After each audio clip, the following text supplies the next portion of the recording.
Bem-vindos a mais um episódio do Delírios e Colírios. Eu sou o Daniel Castanho, eu estou aqui com meu amigo Janis Fidelis.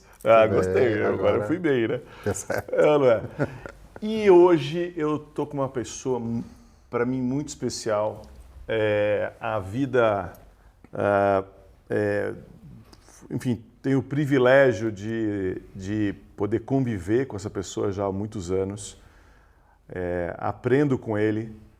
A gente, cara, aprende de uma maneira muito leve, muito descontraída e muito profunda, né? Posso defini-lo como uma pessoa extremamente profunda, uma consciência de vida, com uma maturidade desproporcional à idade que tem, e ao mesmo tempo muito leve, né? Muito gostoso. Sabe aquelas pessoas que quando eu olho no meu dia tá ali, que eu vou ter uma reunião com ele, vou encontrar com ele e tal, eu fico muito feliz, sabe? Eu já fico o meu dia e falo, porra, hoje eu vou estar com ele.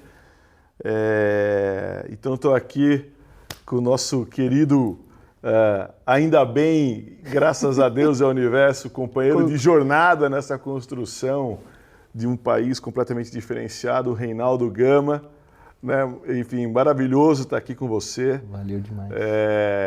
E foi uma coisa muito legal quando, né, eu convidei ele, falei que a gente tinha conversado para chamá-lo para estar aqui com a gente. A resposta que ele deu, ele falou assim, cara, que é isso? Que lindo, mas eu não tenho nem roupa para ir, né?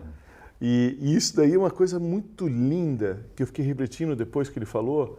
Primeiro da humildade, né? De pegar e falar assim, imagina, nossa, aqui ficou super grato do convite que a gente fez para ele estar aqui com a gente.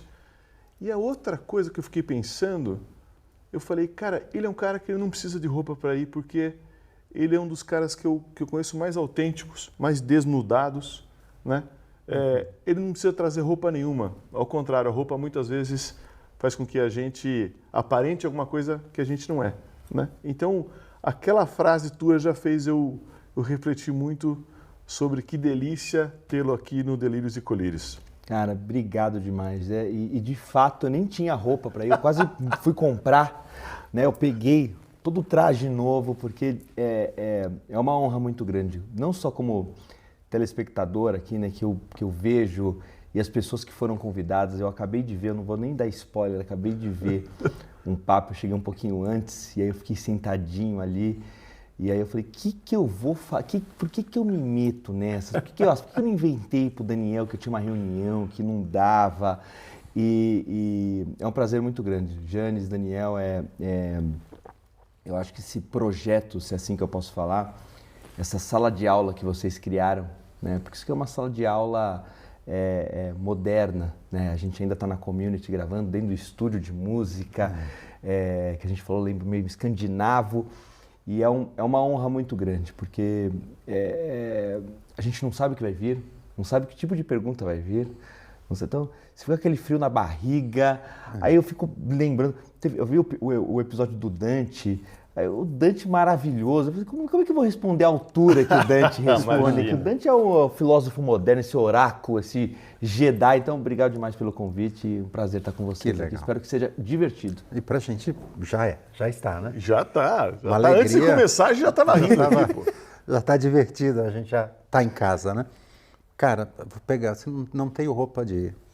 Você é um cara que dos executivos você é o rei, né? No sentido de orquestrar aí uma formação, desenvolvimento das competências das lideranças do Brasil. E aí, já quando o Dani comentou, né, não tenho roupa de ir e tal, já engatilhou uma. O hábito não faz o monge, o hábito faz o monge. Né? O paradoxo aqui quer dizer, a roupa, a veste, a investidura, a autoridade, o poder, o lugar, não faz o líder, né? Mas ao mesmo tempo que o hábito de ter um hábito, de construir uma rotina, de ter uma disciplina, de se fazer, é que faz. O monge faz, o executivo. E eu queria te perguntar, com que roupas e hábitos, com que hábitos e hábitos você foi se construindo e você se descobriu, né, desnudado, como liderança, formando outros líderes? Cara, eu tô me descobrindo ainda, né? Acho que é bom que a gente já chega com uma pedrada dessa, né? E Jane sempre... É muito interessante, né? Conviver com o Jane, conviver com o Daniel, é muito legal. E os comitês executivos, nunca ninguém quer falar depois do Janes, né? Todo mundo fica ali ansioso para falar, porque ele traz essas reflexões e eu continuo me descobrindo. Eu vim... Minha formação básica ela é de mercado financeiro, muito dura, de muita casca. E foi um privilégio muito grande ter encontrado a Ânima, porque eram coisas que eu já vinha me descobrindo no mercado financeiro, que você não precisa ser um babaca para ter o tal do sucesso profissional, para ter do sucesso nesses caminhos, né? Eu trabalhei muitos anos na Faria Lima. E eu vi que ali podia dar uma dose de personalidade, podia ser mais informal, como eu me vejo. Acho que o Daniel tem frases muito icônicas, e eu sou um fã de algumas delas. Essa história de vestir a roupa da empresa, né? O quanto isso às vezes você tem que se enquadrar, tem que se encaixar. E eu, ao longo da minha vida, fui sempre vestindo a minha própria roupa e descobrindo, né, que isso tem um valor. Eu acho que no mundo de hoje, que ele está tão pasteurizado, né, que você tem que ser isso, tem que ser aquilo, eu às vezes vejo os chamados coaches da nova geração, da internet, você tem que usar o relógio XYZ para parecer mais sério, você tem que ter o carro. Se você tem o carro Y, não vai para essa reunião. Se você tem o carro Z, eu nem carta tenho, né? E eu acho que o meio que a gente trabalha, tem muita gente que tá nessa, tem muita gente legal, tem muita gente bacana, que, claro, tem pessoas que de fato valorizam algumas coisas. Eu lembro que logo quando eu assumi a HSM, eu tinha 34 anos, e era um fã e esse cargo, né, CEO, né, ele é um cargo que ele vem de bastante peso.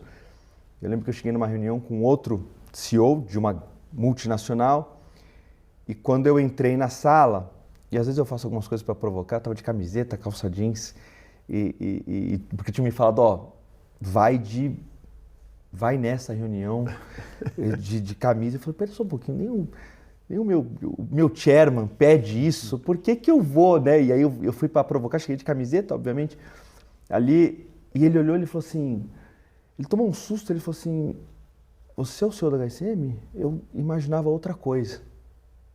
E obviamente que ele não falou ali, mas ele falou muita coisa ali. E eu acho que nós como educadores, a gente tem esse lugar de se descobrir, de ajudar o outro a encontrar esses caminhos e eu estou sempre nessa descoberta, né? Nessa descoberta e com esse desafio eterno que é silenciar o ego. Eu acho que né, o maior desafio hoje é silenciar o ego. Como é que eu não... Todo dia eu acordo e falo assim, como é que hoje eu não posso ser um babaca hoje, eu não posso ser um idiota, eu não posso... Eu tenho aversão a isso, a deixar que o meu ego fale mais alto, a ter uma atitude que eu falo, meu Deus, que babaca, que idiota. Então, essa redescoberta, né, de estar o tempo inteiro se testando, eu acho que esse é o desafio, esse é o hábito que eu mais pratico, é silenciar o ego e todo dia acordar e falar assim, é um esforço no mundo que a gente vive hoje, tentar não caminhar, ser um babaca, ser um idiota e por vias que são bestas. Em 2019, quando você tomou a decisão de vir para a HSM, naquele momento, o que você achava que já estava morrendo em você e o que estava nascendo em você? Tinha um... E porque você tinha uma carreira brilhante, estava tudo bem, aquele negócio, olha, você não precisava mudar. Mas quando alguém que não precisa mudar, acha que não precisa mudar, muda, é porque ele conseguiu reconhecer dentro dele algo que estava morrendo e outra coisa que estava nascendo. O que era? Eu fui fazendo caminhos muito não lógicos no mercado financeiro. E a minha última passagem foi na área de tecnologia, que já foi uma disrupção na época, né? Eu saí saí da Faria Lima para ir para tecnologia, e essa primeira mudança teve muita gente também que criticou ali, e foi para um lugar que era, né, foi o Cubo, o Itaú, que era um lugar totalmente diferente, e ali foi o primeiro balão de oxigênio que eu vi que eu precisava e que nem eu sabia que precisava. E aí quando eu recebi esse chamado, e é muito interessante que eu nunca vou esquecer, foi numa época muito parecida com essa, eu recebi um telefonema, na época do Guilherme Maciel, grande amigo, querido, era 17 de dezembro, tem uma oportunidade aqui, eu falei, não, eu tô bem aqui tá ok, me ligou o assistente dele, eu não quero, me liga no final do ano, me liga no começo do ano, quando passar. E aí deu 2 horas e ele me ligou, ele falou, cara, tô te ligando aqui porque você falou com a minha assistente, mas é uma oportunidade muito bacana numa empresa de educação. E ali me deu, porque eu nunca tinha imaginado, nunca tinha pensado, nunca tinha... Eu estava há muitos anos no mercado financeiro e eu falei, educação. Eu já trabalhava com serviços financeiros, e eu falei, quero escutar, quero ir. E aí foi de algo muito improvável, nunca pensado, eu comecei a entender que eu precisava daquilo, mas com uma ignorância absurda, né? Eu achava que eu aos 34 anos, e aí de novo, vinha de uma carreira super legal, tinha um ego mais inflado ali, porque o mercado financeiro ele faz isso, você tem que empombar, né? Você tem que estar ali, tá empombado, e eu não tinha absolutamente noção. Hoje eu tenho a consciência que eu não tinha absolutamente noção de onde eu estava me metendo. Eu achava que eu sabia, mas foi num ímpeto, assim, foi de querer, foi muito de um lugar sem saber e indo. E eu nunca vou esquecer o dia que eu aceitei, foi à noite, assim, foi numa sexta-feira, que eu conversei com a minha esposa, eu falei, eu vou, porque eu estava fazendo todas as análises mais pragmáticas, mas o coração estava gritando, o coração estava pulsando, e eu sem saber, e aí a gente pesquisa história. E eu fui, muitos amigos me chamando de louco, falaram, cara, o que você vai fazer? Você tá bem aqui e tal.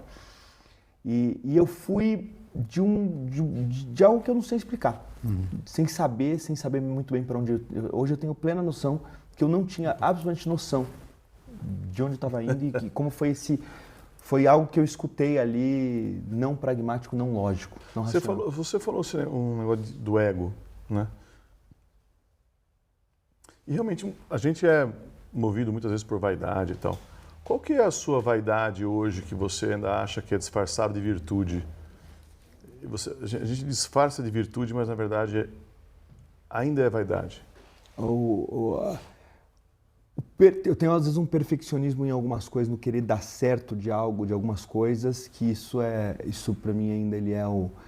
A gente fala, não, putz, o Rinaldo ele olha tem coisa que ele olha o detalhe, tem coisa que ele vai ali, mas é o medo de falhar. É o medo de falhar, não pela falha, mas pelo ego. Eu acho que tem um lado ali de algumas coisas. Eu acho que eu lido muito bem com o flow, de deixar algumas coisas fluírem, mas tem coisas que eu acho que eu fico num autocontrole e ele é disfarçado né, tem o meu ego ali, que é uma luta, que é esse olhar às vezes de querer que saia tudo correto, não na minha visão do correto, não, mas para eu me satisfazer e para eu satisfazer outras pessoas ali, acho que tem um pouco disso. Legal. E quando você falou dessa transição profissional, né, me parece que você estava buscando um propósito, né? Agora, as pessoas às vezes se perguntam, né, qual é o meu propósito e tal, que essa construção do que é o propósito, você já parou para pensar, né, essa legitimidade do propósito? E pode, agora, para você falar com compaixão de algum colega, de repente, que ainda está no setor que tem mais essa dureza que você falou, e que talvez o propósito parece ser mais o financeiro e tal, Mas essas pessoas, você acha que lá naquela primeira vida profissional você tinha propósito, mas era diferente e agora se amplifica ele? Você acha que diferentes lugares podem emancipar melhor isso ou em qualquer lugar o propósito pode se instalar? Ou é um negócio que fica no paralelo, né? Eu vou falar uma coisa que pode chocar aqui, assim, pode sendo muito franco, que eu não vim pelo propósito. Eu nem sabia. Eu vim pela cadeira. Executivo. Eu vim pela Fazer a cadeira. Eu carreira. queria uma cadeira de CEO. Eu queria uma cadeira. Eu falei, puxa, era uma oportunidade muito legal. Eu tinha me conectado muito com, né, na época, né, eu conversei muito com os fundadores, né? Então estava com o Daniel, com o Marcelo, com o Escobar, que estavam ali. Na época o Marcelo estava como CEO, o Daniel também era chairman ali, também era presidente do conselho. E eu me conectei muito com eles ali. E era uma cadeira que aos 34 eu falei, caramba, que cadeira legal, numa empresa bacana, que tinha um propósito muito claro, mas sendo muito franco, muito honesto. Não é o que veio primeiro. Não era o que veio, não foi o que veio primeiro. Não foi. E eu acho que essa aqui é a beleza. Eu vim, aquela coisa, eu mirei num lado e acertei no outro. Eu tinha esse grito, eu vim pelo coração. Né? Obviamente que com esse pragmatismo de querer, mas porque era uma posição, né? Eu falo isso de forma muito tranquila. Eu sempre brinco com o Daniel que tem uma abertura tão grande. Foi uma mudança muito lateral em termos financeiros. Era uma mudança, né? Porque eu estava numa posição muito bacana, tal. Então era mais o cargo, mas aí tinha essa conexão que eu me conectei muito com os fundadores. A minha primeira conversa com o Daniel nessa entrevista. Eu falo conversa, né? Era uma entrevista, mas virou uma conversa que durou 4 horas, e que a gente não falou do que eu achava. Eu estava com todo o meu roteiro pronto, né? E esse acho que esse o Daniel está sempre no seu contrapé, né? Ele está sempre no contrapé. Você vem com o roteiro, ele tira do roteiro, ele sai do roteiro. E aí eu saí dali, eu lembro que o Guilherme Maciel falou, e aí, cara, você acha que foi bem? Eu falei, eu não tenho a mínima ideia, porque eu não falei nada do que eu achava que eu vim para falar. Eu não sei, a conversa durou 4 horas, o que vocês falaram? Cara, a gente falou de tudo, menos da cadeira, do desafio. Então, eu sendo muito franco, eu não vim pelo propósito. Eu não tinha essa beleza do propósito, da educação, desse, né, que eu vim descobrir depois. Que eu fui entender a magnitude. Por isso que eu falo que eu realmente não tinha noção de onde eu estava sentando e do que ia abrir. E aí eu fui vendo que aos 34 anos tinha coisas que eu achava que eu era muito bom e eu descobri que eu não era bom, quem era bom era o banco. Tinha certeza. Então, assim, essa história tinha coisas desde atrair talentos e tudo mais, e eu via que muito assim, puxa, você fala, nossa, eu consigo trazer quem eu quero, mas é porque o banco tinha um pacote financeiro que a gente conseguia, né? E aí você, de fato, trazer pessoas pelo propósito é um outro desafio, é um outro, né? Isso foi muito bacana. E eu descobri coisas que eu achava que eu era bom e que eu não era bom, então foi um balde de água fria. Tinham coisas que eu não tinha ideia, que eu sabia e que eu vi que o mercado financeiro me travava. E eu falei assim, cara, nossa, esse aqui é uma coisa que eu sou bom e eu nunca tinha parecido, porque o banco tinha algumas travas e teve coisas que eu descobri que eu sou péssimo e ainda continuo péssimo, né? E aí você vai lutando. Então, o propósito ele foi se clareando e muito pelo contato da organização. Eu nunca vou esquecer o primeiro contato que eu tive com uma pessoa que chegou pelo LinkedIn, que fez um programa nosso, falou, Reinaldo, eu queria falar o quanto a HSM mudou minha vida e o quanto eu saio daqui transformado e quero que meu irmão faça também e tudo mais. Ali me deu um clique, falou, caramba, trabalhar é isso? Né? Dá para ter esse tipo de ativo? Dá para a gente conseguir ter esse tipo de coisa? Então, eu fui descobrindo esse propósito que hoje... E tem uma coisa, estou falando mais do que eu devia aqui, mas tem uma coisa que Quando eu cheguei, o susto foi tão grande, o baque foi tão grande, que eu falei, olha, vou ficar 2 anos aqui, vou entregar aqui o que eu me comprometi e vou armar outras coisas. E cá estou há 6 anos e não vejo, né? E aí você começa a... Então eu fui descobrindo, assim, sendo muito franco, eu fui descobrindo o meu propósito, coisa que eu nunca imaginei que eu ia descobrir o meu propósito profissionalmente. É aquela coisa de você montar o carro com ele andando, colocar a roda do carro com ele andando. Então eu fui descobrindo e foi abrindo uma ala. Mas, de novo, eu vim por uma coisa, sabe? Vim por uma outra coisa totalmente... que não é errado. Aos 34 anos, Não. Né? Não é. Eu vim pelo cargo, vim pelo desafio, para mim era super desafiador. Puta, eu ter contato diretamente com os fundadores, estava com o chairman, ia até ele. Então, isso me moveu no primeiro momento. E hoje é outra coisa totalmente ao contrário, né? Não, que lindo. Você sabe, você estava falando, eu lembrei tem um amigo meu, o Marcelo e a Renata, e o Marcelo sempre foi um super empresário na área de logística e tudo mais, e a Renata também tinha outras coisas, mas ela cozinha super bem. E daí, durante a pandemia, ela criou um curso para cozinhar, fazer coisas sem glúten e tal. E ela começou a preparar na pandemia, ensinando as pessoas a fazerem seus bolos, suas receitas, para quem é celíaco, para quem não sei o que, tal. E o Marcelo, uma vez, ele pegou e me falou assim, ó, cara, de repente alguém chegou lá e falou, você mudou minha vida. Eu comecei a fazer bolo e aí eu comecei a fazer bolo para fora, consegui ter meu dinheiro e isso fez com que eu tivesse uma independência financeira, aí não dependia mais do meu marido, eu acabei não sei o quê, porque ele tinha uma relação abusiva, sei lá, tinha Aí ele começou a ver histórias assim, ele saiu, parou, ele falou, eu trabalho há tanto tempo, eu nunca acho que eu tive um impacto tão grande quanto o que a minha esposa está fazendo, e passou a trabalhar com ela. Eu estou falando porque eu lembrei dessa história.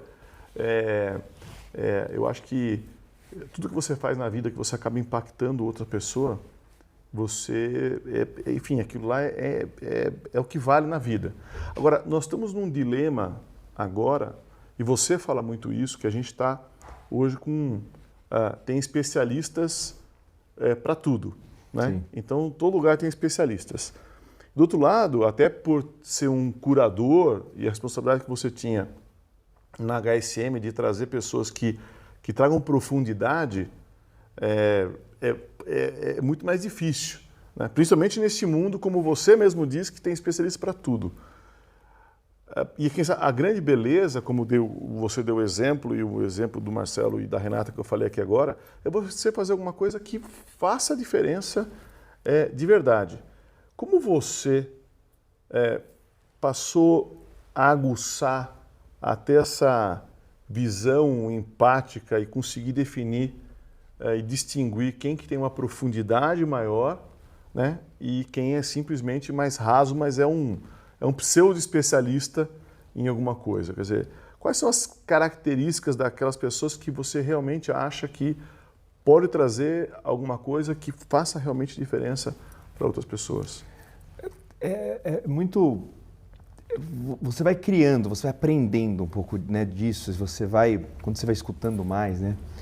Tem gente que está ali que quer subir no palco para vender mais curso, para vender mais palestra, para vender, né? Tem um conteúdo que você já pega ali e fala, ixi, esse cara aqui, isso aqui é teoria de fulano, e ele mal cita isso como se fosse... Você começa a ver nuances ali, né, de plágio, de teorias que não são da pessoa, que ela poderia... E tem gente, de fato, que tem essa autoralidade, essa originalidade, que não tem medo de ser original e que estudou, que tem referências, mas que em cima dessas referências cria algo novo para impactar. Se escuta, né? Que você vê no conversa do café, que você vê na conversa no almoço, que você vê na palestra, ela é aquilo, né? Ela tem essa originalidade, né? A gente pode... Eu gosto muito de citar aqui, né? Amigos nossos, que eu citei aqui no começo, Dante e Renan. Dante e Renan tem muitas referências, mas eles trazem história do Fio 7, a história do Humanware, tudo isso são coisas que eles, né, Você sente, você vê, você consegue distinguir. A gente escuta muito, né, Jane, você também, né, Daniel? Assim, a gente vai ver muita palestra, a gente vê muita aula, a gente vê muita... Então você consegue ver quem de fato é e quem de fato está tentando parecer ser, né? E você vai pegando um pouco disso, né? Eu gosto sempre de, quando ou um palestrante ou uma aula, eu gosto sempre de ficar no fundo da sala. Sempre o pessoal reserva para mim ali no comecinho, eu gosto de ficar no fundo, porque para mim o meu maior termômetro é quem está pegando o celular, quem está olhando, quem está de fato ali bebendo, quem está de fato... Então, eu acho que você vai aprendendo, isso vai ficando... você vai sentindo, você vai vendo ali, por mais que o cara ele quer realmente se transformar. E é muito bacana você ver quem de fato está falando ali para transformar, para impactar, e não para vender mais ou para... Que não é um problema, né? Sim. Mas isso é uma consequência. Isso vem de onde você acredita que vem essa originalidade? Gostei da originalidade, de ser original. De onde você... Eu acredito, assim... A pasteurização, a gente está vivendo, né? A gente fala muito isso, né? Na HSM, esse ano a gente falou de tendência e essência, né? A originalidade vem da essência. Tá. Né? E no mundo que grita tendência, está gritando tendência. O mundo grita tendência, grita essa pasteurização de novo. Daniel, você tem que ser assim. Como você é um chairman e você não está usando o relógio XYZ? Como é que você é o vice-presidente da Anima e não tá de camiseta aqui com o teu bordão, né? Com uma meia colorida. Com a meia Isso é lindo. É lindo, isso é, né? Você olha que o Janes é o Janes. O Janes é o Janes no Comex, o Janes é o Janes na sala de aula, o Janes é o Janes na casa dele com a família dele, o Janes é o Janes com os amigos dele tomando vinho, o Janes, né? Ele não tem esse... E tá muito difícil, porque a pasteurização, ela vende mais. Né? Os algoritmos estão aí pro pasteurizado, né? Por aquilo que é... Isso que você está falando é muito lindo, né? Porque, assim... Você olha, inclusive, postagens, todo mundo tira a mesma foto do mesmo pôr do sol, tira a mesma foto do mesmo ângulo, do mesmo lugar. Parece que aquilo lá, houvesse as mesmas roupas, todo mundo fica andando com aquele meia, todo adolescente usa aquela meia, aquele chinelinho lá. Então, tá bom, você tem que estar aqui. Do outro lado, o que você mais deseja? Né? Que ser reconhecido pela sua identidade. Pela sua originalidade. É um contraponto. E esse contraponto que você coloca é uma coisa muito... o quanto as pessoas estão buscando ser muito iguais e fazer exatamente as mesmas coisas que todo mundo faz. E, por outro lado, isso aí é totalmente contraditório com ser original.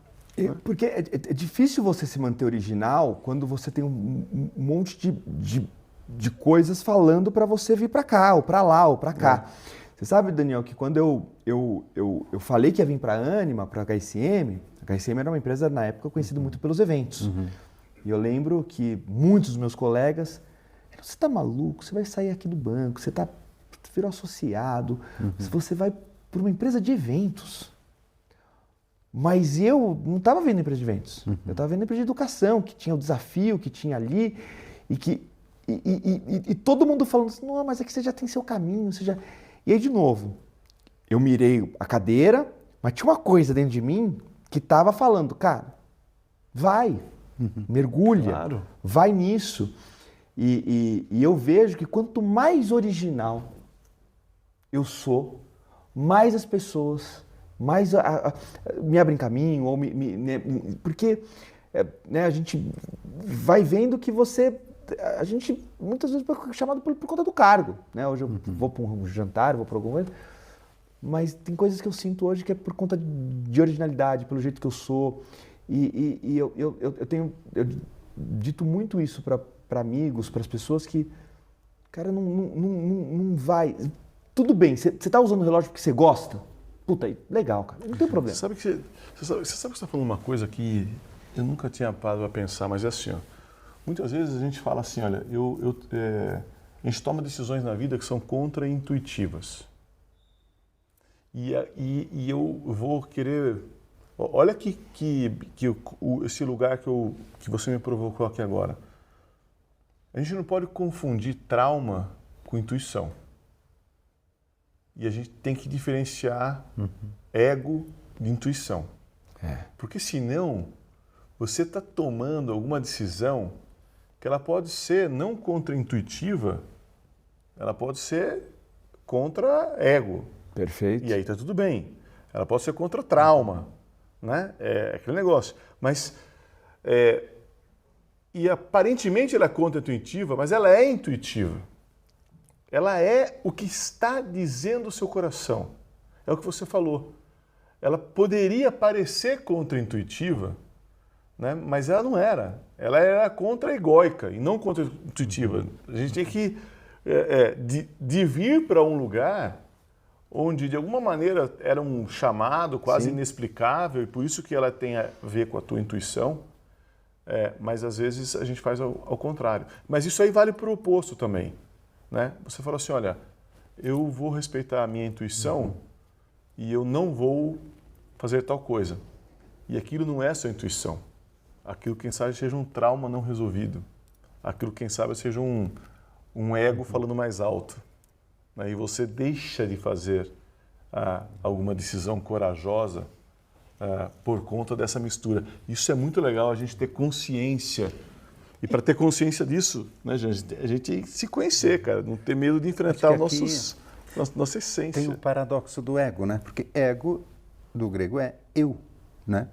Só que o ego veio do egóico, do egoísmo e tal. Ao mesmo tempo que a gente está falando de recuperar o verdadeiro ego, né? Que é o verdadeiro eu, que é a verdadeira singularidade, né? Isso. Tem um limiar desse ego e ego, né? O ego egóico, o ego... E esse egóico parece que é muito pelas aparências no mundo daquilo que se espera de você ou daquilo que vai te projetar e te dar um reconhecimento, um lugar de autoridade. Esse eu aqui é um lugar de singularidade, um lugar de encontro, um lugar de realização, de propósito. Então tem o encontro do verdadeiro ego, né? Eu falo, né? Esse silenciar o ego é esse ego do egóico, esse ego é esse ego do por que eu estou fazendo isso para eu aparecer na manchete de jornal, eu estou fazendo isso porque eu quero a aprovação de fulano, ciclano, beltrano, porque dão ou eu então uma vez eu escutei de uma amiga em comum nossa, a Rafa, ela falou para mim, Reinaldo, você é o CEO menos CEO que eu conheço. Você é o CEO que menos parece CEO. E aquilo me soou tão bacana que eu falei assim, puxa, que legal, né? Porque eu acho que o caricato, ele tem a ver com esse ego, né? O caricato de você achar que você tem que ser isso. Então, se você é chefe, você tem que ser menos acessível. Se você é o CEO, você tem que... E eu vi isso, né? A Ânima me trouxe muito isso, né? Eu vi muito isso, assim, né? Putz, peraí, cara, então eu posso aqui beber com o Tchan, posso ficar em 4 horas conversando aqui, posso estar ali. Então, você vai entendendo que... Eu acho que a idade também traz um pouco disso, né? A maturidade também traz um pouco disso, porque esse é o perigo também, né? Quando a gente, com 24, 25 anos... Você ainda não tem essa certeza do que você não tem essas...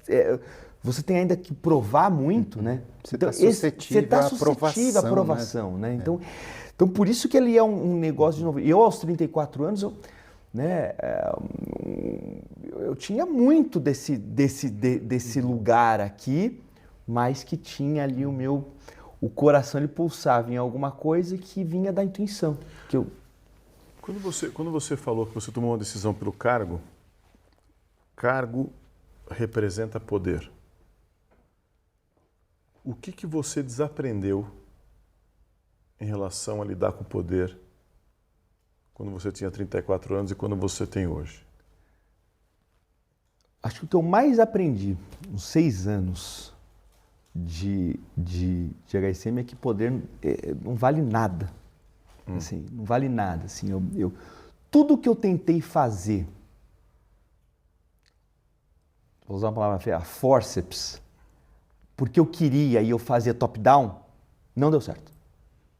Tudo. Tudo que eu falo assim, ó, tem que fazer isso aqui, tem que fazer aquilo ali, tem que, ó, gente, ó, isso aqui...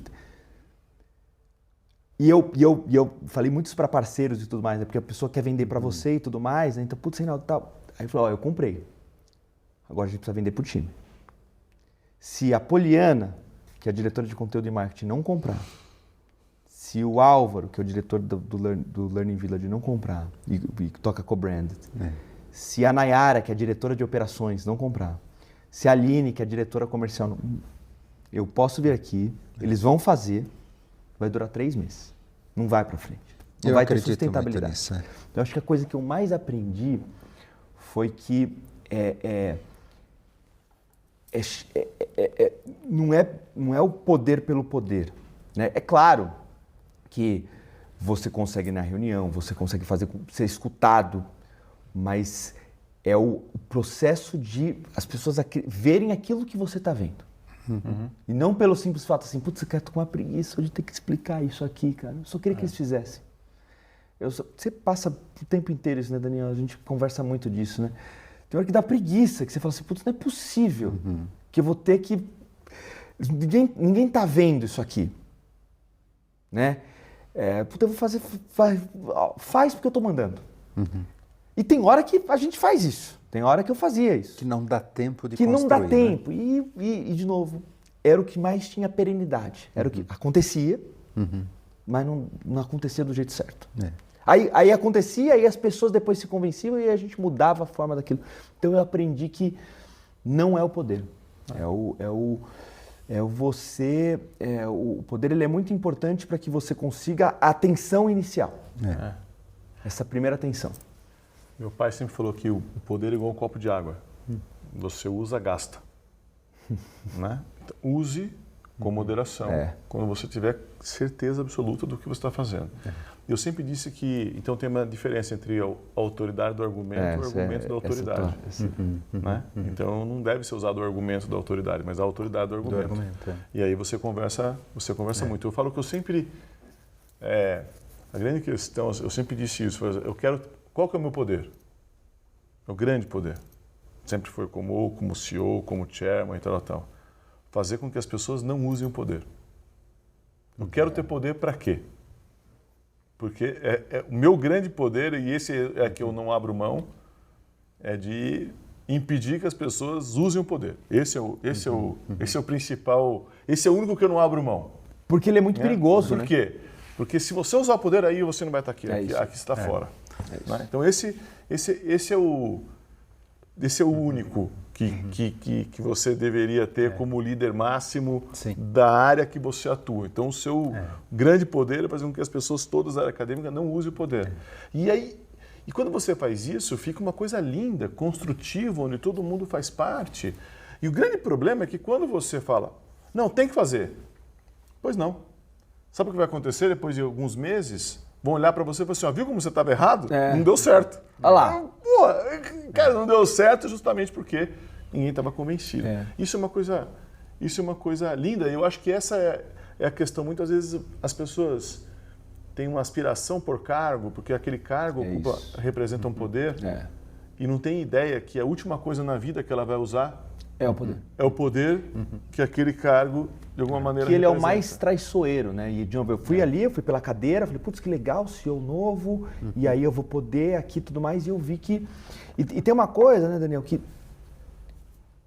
você vai, à medida que você vai ganhando confiança, você consegue falar, putz, faz porque eu acredito. Aí as pessoas começam, a gente tem disso, né? E eu, por exemplo, eu tenho isso com a Poli. Ela fala, ó, Reinaldo, eu vou aqui, tá. E aí ela compra, porque ela confia, mas no início, nos primeiros 2 anos ali, o poder pelo poder, ele é muito fugaz, ele é muito, ele evapora, a pessoa vai fazer por medo, a pessoa vai fazer não porque... E aí, quando ela faz por medo, aí ela não faz acreditando. Aí tem a pessoa também que ela faz para mostrar assim, cara, eu vou fazer e vou mostrar para ele que ele tá errado. E ela vê ali, ela quer ser a pessoa do eu avisei. Você falou uma coisa... Eu disse, eu falei. Você falou uma coisa muito linda, que quem sabe de onde vem o poder. Né? O poder vem da confiança. É desse lugar que abastece, no final do dia, o verdadeiro poder. E para ter confiança, você tem que Claro, você tem que ter um dar. diálogo muito aberto, trazer todo mundo e tudo mais. Isso aí. Você sabe, Daniel, que numa dos momentos de hobby da vida, eu fui para meliponicultura, que são abelhas sem ferrão, abelhas nativas. E aí fui estudar sobre o universo das abelhas e tem uma metáfora interessante. Uma coisa que aprendi e me pergunto, quem manda na colmeia é a rainha ou a operária, né? na estrutura de uma colmeia? Você julga que é a rainha, né? Sim. Na verdade é a operária, porque quando as operárias acham que a rainha, que está no poder, né, não está mais fértil o suficiente, eles começam a colocar mais geleia real em algumas dos casulinhos, porque isso vai nascer uma nova princesa, que vai disputar o poder e vai derrubar a rainha, porque é mais jovem e tal, e tal, e tal.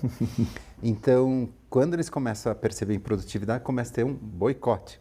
A rainha, sabendo disso, vai lá e come a geleia real. Só que chega um momento que ela não tem mais controle de tantos que plantaram, entre o que ela tem que fazer e o que está acontecendo na colmeia. Então, acho que a relação de poder, isso que você falou, quando você pensa que estar no poder é poder subjugar as pessoas não se subjugam, elas querem se envolver no projeto. É isso. Se elas se sentem partícipes, eu acho que o liderar está muito nisso, né? O quanto, que é muito que o Daniel faz, né? Ele gera um encantamento, né? Você vai para a conversa com ele, ele não está submetendo uma ideia, ele está inspirado e consegue transbordar essa inspiração. Aí você se sente envolvido e você diz, eu quero isso.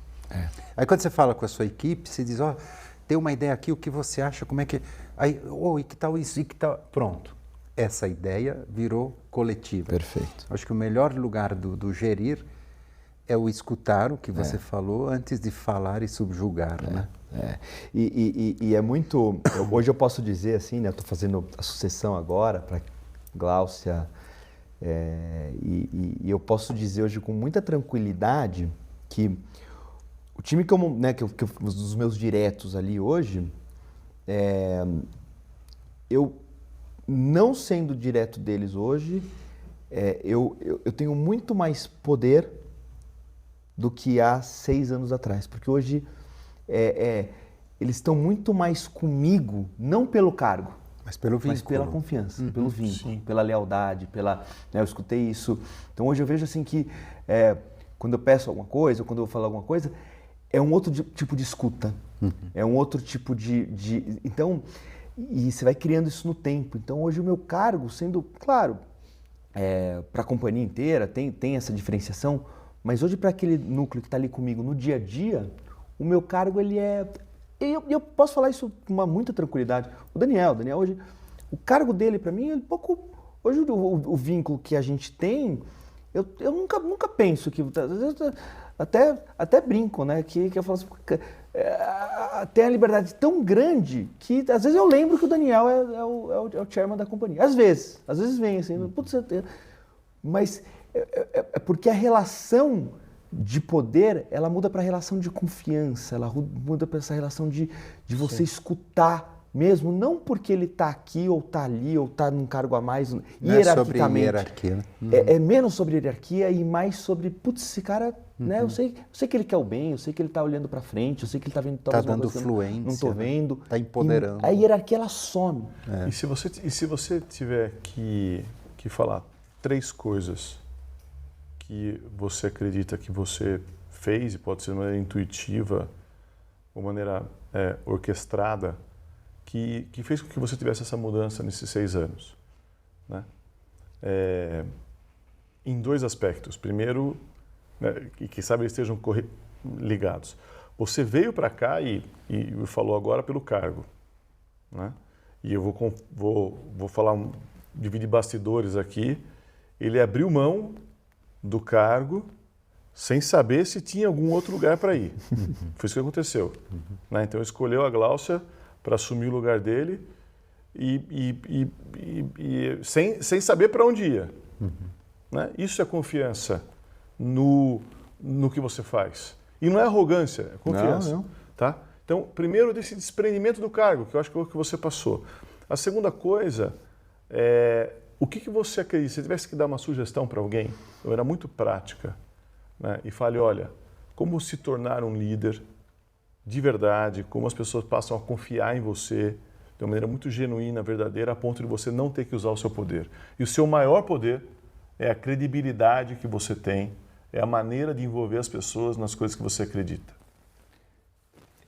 Às vezes pode parecer clichê ou não, mas não tem jeito, assim, esse autoconhecimento e o escutar isso, a gente falou aqui de intuição, do coração, a gente pode dar um nome, né? Eu durmo muito bem à noite. Eu sou um cara que, quando eu desligo, né? Então eu vou pra cama e tudo mais. Às vezes que eu não durmo bem é quando eu não tô confiante numa decisão que eu tomei.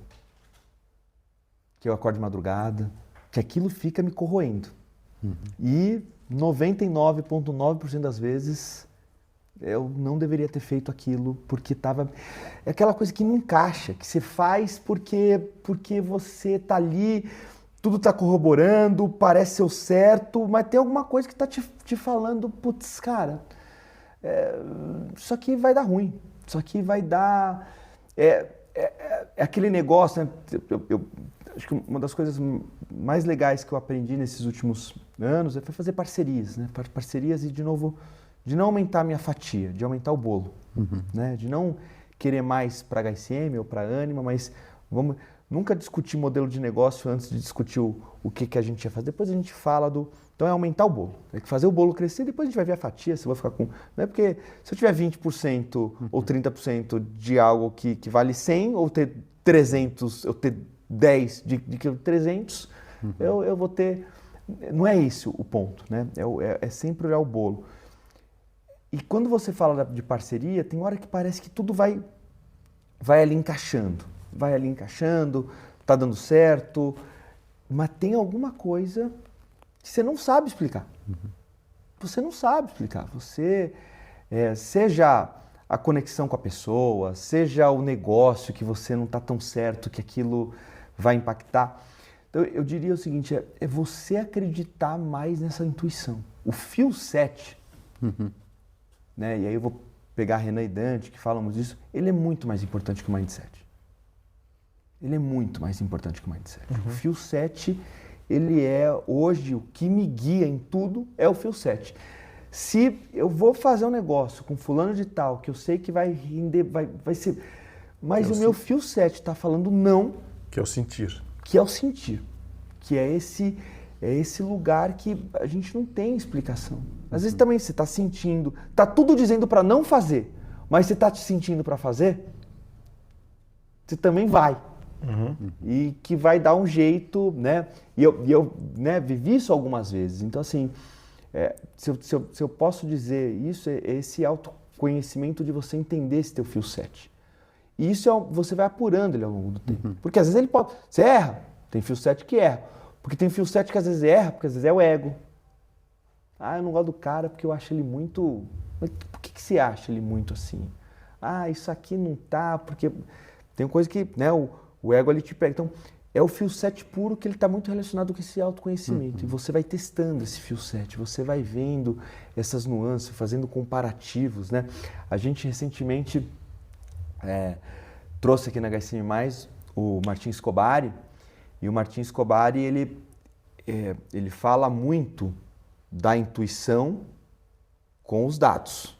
Então, né, você ter todos os dados ali, que são importantes, que te mostram que você tem o seu checklist, né? Ele fala muito da importância do checklist. Ele é muito importante para você ter ali o foundation, ter a base. Aí você vem com a intuição. Você pega tudo aquilo e por mais que está falando uma coisa aqui, se a intuição vale peso 2. Isso aqui é peso 1, a intuição é peso 2.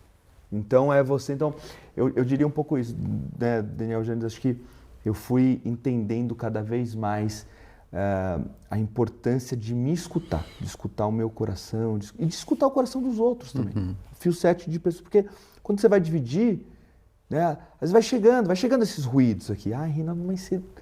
uma hora aparece, mas você acha que fulano, ciclano, você acha que isso aqui está de acordo com a ânima, está de acordo com o propósito? Então, eu acho que é um pouco nessa linha. E você se viu ao longo desse tempo nisso que o Harari traz do nexialista, né?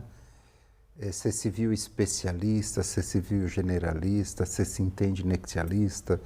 Você viu esse movimento dentro da tua evolução profissional também? Você sabe que é o seguinte, Janice, tem horas que eu me acho uma farsa, assim. Eu me acho uma grande...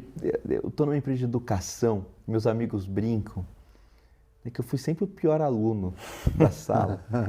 Os meus amigos brincam que você não levava lápis, você não levava caneta. Até hoje, né? Tem muita gente que brinca isso. Eu admiro muito, né? O Daniel tá sempre anotando com os caderninhos. A Glaucia chegou esses dias para mim. A Glaucia chegou para mim esses dias e falou assim... Ela falou assim, Reinaldo, você não tem caderno? Demais. Eu nunca vi você anotando nada. Você não tem caderno? E eu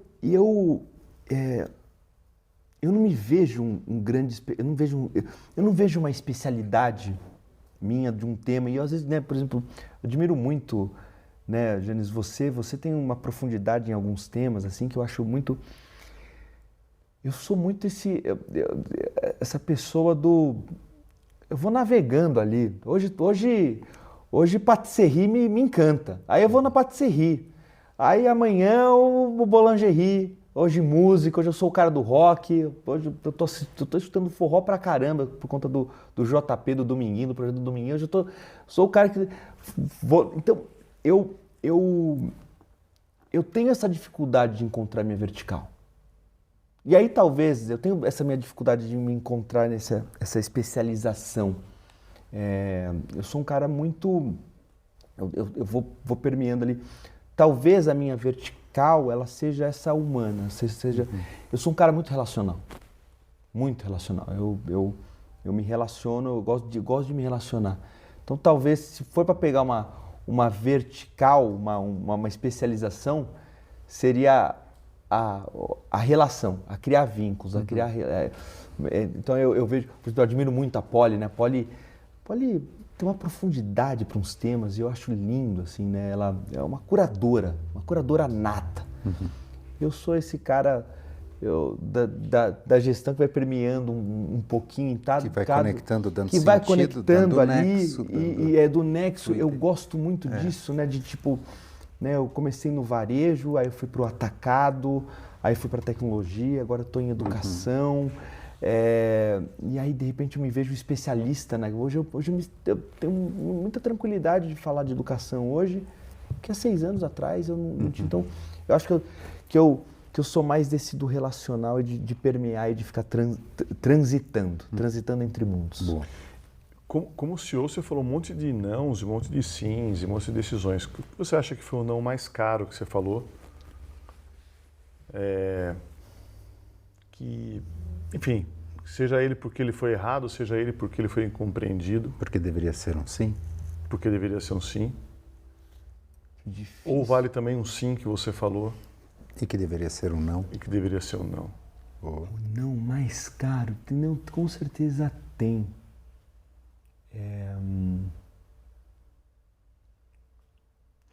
Putz, eu acho que o não caro é quando ele é o não ou sim, de novo, pelo pragmatismo. E eu vou usar um exemplo que aconteceu e que você me puxou ele até hoje, recentemente você me puxou. A gente tomou uma decisão na última HSM+, por conta de custo. E a gente tomou uma decisão, o Daniel vai saber do que é, de não fazer uma coisa e que a gente abriu mão e a gente olhou, né? E ela foi puramente por P&L. Puramente por P&L. E ninguém estava feliz nessa decisão. Todo mundo... E a gente falou assim... E aí no final você fica se autoconvencendo que vai passar batido, ninguém vai perceber isso. Vai passar batido, isso aqui as pessoas têm tanta outras coisas. E aí é onde você vê que é o não caro, né? Não vamos fazer isso, vamos aqui, tudo mais. E aí você tá lá, você tá percebendo e você tá incomodado. E de repente vem de pessoas que estão extremamente alinhadas com você e que nunca falaram disso, né? Eu vou ficar falando aqui em código, não. A gravação, né? Esse ano a gente não gravou HSI+, a gente não teve as câmeras de gravação, foi uma decisão, enfim, por questões de custo e tal. E todo ano, há 25 anos, a gente grava. Há 25 anos. E nunca, nesses 6 anos que eu tô, o Daniel ou o Escobar me perguntaram, tá gravando isso? Nunca. Nunca. Assim, nos meus 6 anos aqui, esse ano, primeira palestra, o Daniel chega pra mim e fala assim, tá gravando? Eu falei, não. Ele olhou e falou assim, como não? Né? E aí não tem justificativa que você dá, né? Porque você ali na hora, você entende, né, que porque nem você está convencido disso. Uhum. Aí você fica tentando achar subterfúgios para justificar o que nem você acredita. Então, acho que esse é o não caro.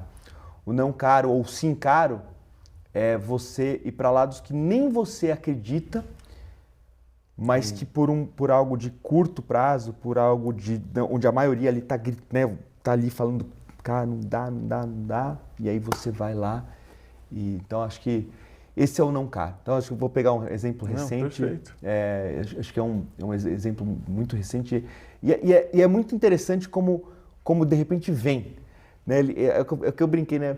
Eu falei assim, de novo, nunca foi perguntado, não, eu estou usando o Daniel aqui como exemplo, mas o Escobar também, e outras pessoas né, que vão há mais tempo, que nunca tinham me perguntado isso, nesse bendito dia, todas vieram me perguntar. E aí você olha assim, você se sente um idiota, né? Você se sente um... Você sabe o que você está colocando e assim, tem coisas que eu acho que faz parte da cultura. É considerado, acho que você descreve de uma maneira muito legal, né? O não caro ou sim caro é aquele que você não está convencido e acabou fazendo, nem sabe nem explicar o porquê ou defender o contraditório. E tem outras coisas que assim, é tão óbvio que ele faz parte da cultura, que você fala assim, não é possível que eu preciso falar alguma coisa. Eu não perguntei se estava gravando, porque não era pergunta se estava gravando, né? Era falar, eu quero ver aquela gravação. Foi exatamente isso. É obviedade. Não tem... exatamente. É uma coisa foi que essa pergunta. É claro que está gravando. Não tem como... É uma coisa meio óbvia, né? E foi esse Foi exatamente. Você perguntou, quando vai estar disponibilizado? Quando vai estar disponibilizado. E essa é uma coisa que fere também. Eu acho que isso... Eu estou só provocando aqui, porque são essas coisas muito legais. E muitas vezes as empresas, nos momentos mais difíceis, elas acabam abrindo mão do que faz elas serem elas. O que faz você ser você? É isso.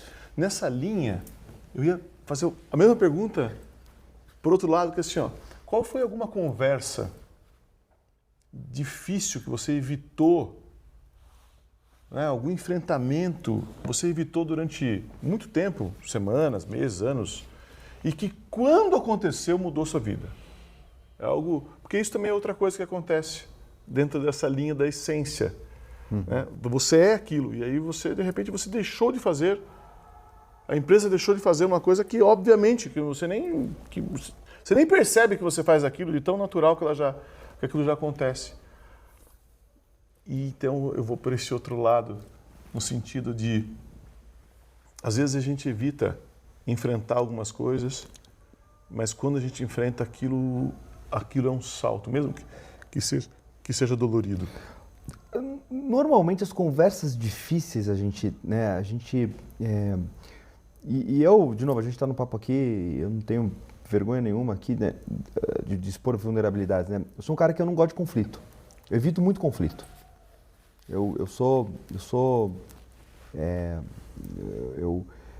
O conflito para mim, eu acho que eu vivi muito num lugar onde, né, de alta performance, que precisava muito desse conflito, que você vinha ali no... até estimulado. Ele era estimulado, né, o grito, né, e que eu criei talvez um trauma e eu fui descobrindo outras formas, sem ser com conflito, de tentar resolver as coisas. Mas tem hora que não tem jeito. Tem hora que o conflito ele precisa para desabrochar outra coisa. Sim. O conflito ele é muito importante, né? O conflito de ideias. E quando eu digo conflito, não é o conflito de discordar, de sentar aqui, ou discordar do Janes, não. É do conflito de chegar um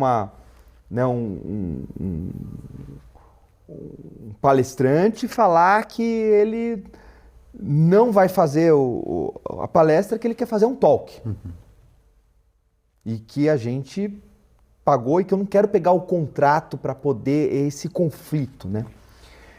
E eu acho que todas as vezes, Daniel, que eu sofri, acho que o ser humano tem essa tendência, eu não quero generalizar, mas todas as vezes que eu sofri por antecedência de algo, né? A gente sofre por 80% das coisas que nunca vão acontecer, né? Que você vai criando diálogos na sua cabeça. Você cria diálogos, aí você cria referências, e aí você fantasia, você está no banho, aí você criou aquele diálogo ali, você está ali, você está dialogando, né? Tem vezes que eu vou conversar com alguém que eu já tive aquela conversa 20 vezes na minha cabeça. Né? Eu já conversei com aquela pessoa, essa conversa aqui ela é só um déjà vu de 20 vezes que eu tive, que eu fui criando, se você respondesse Y, se respondesse Z. Todas as vezes, que aí de novo eu volto para aquela história do sono, né? Eu preciso estar bem, eu preciso dormir, eu preciso, então, quanto menos eu posso evitar se eu não conseguir resolver na diplomacia e tudo mais, aí eu entendo que de fato desse conflito que eu evito às vezes emerge algo muito, muito que eu falo assim, meu Deus do céu, eu estava sofrendo por isso.